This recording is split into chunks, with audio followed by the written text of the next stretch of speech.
Keutamaan sholat malam. Ada seorang laki-laki membeli seorang budak. Lalu budak itu berkata kepadanya, "Wahai tuanku, aku bersedia engkau miliki, tapi aku ingin engkau memenuhi 3 syarat yang aku ajukan. Yang pertama, engkau tidak boleh melarangku untuk melakukan sholat saat waktunya tiba. Yang kedua, aku hanya melayanimu pada siang hari dan jangan mempekerjakanku di waktu malam. Yang ketiga, buatkanlah aku kamar yang tidak seorang pun boleh memasukinya." Laki-laki itu menjawab, "Baiklah, 3 syarat itu akan aku penuhi. Sekarang lihatlah kamar-kamar ini." Sang budak kemudian berjalan mengelilingi kamar demi kamar. Ia melihat ada 1 kamar yang rusak. Lantas ia memilih kamar itu. Sang majikan bertanya kepadanya, "Mengapa engkau memilih kamar yang rusak?" Sang budak menjawab, "Wahai tuanku, apakah engkau tidak tahu, kamar yang rusak dapat menjadi kamar yang ramai, bagaikan kebun jika dibuat ibadah kepada Allah." Maka pada malam harinya sang budak bertempat di kamar itu. Pada suatu hari sang majikan membuat pesta minum-minuman dan beramai-ramai mendengarkan musik. Waktu mulai larut malam dan teman-teman yang diajaknya kembali pulang. Sang majikan kemudian berjalan mengelilingi rumah.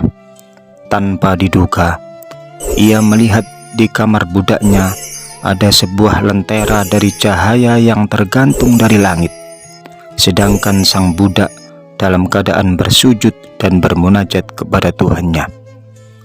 Budak itu berdoa, "Wahai Tuhanku, seandainya engkau tidak mewajibkan diriku untuk melayani majikanku pada siang hari, niscaya aku akan beribadah kepadamu sehari penuh, baik malam maupun siang.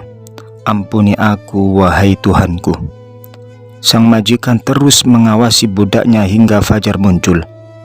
Sejurus kemudian, ia melihat lentera itu menghilang dan atapnya kembali merapat. Lantas, ia menemui istrinya dan memberitahukan peristiwa yang telah terjadi. Malam berikutnya, laki-laki itu dan istrinya berdiri mengawasi kamar sang budak.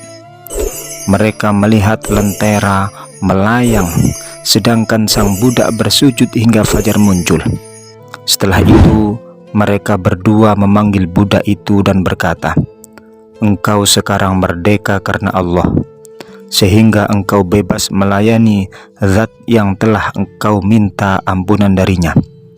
Selain itu, mereka berdua menceritakan kepada sang budak bahwa mereka melihat karomah yang telah diberikan Allah kepadanya.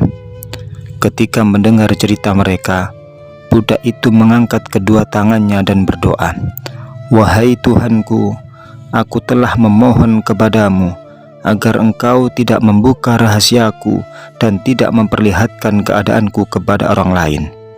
Apabila engkau memperlihatkannya, maka cabutlah nyawaku untuk kembali kepadamu." Sang budak kemudian jatuh dan meninggal dunia. Mudah-mudahan Allah Subhanahu wa Ta'ala merahmatinya. Mudah-mudahan bermanfaat. Wallahu a'lam bishawab.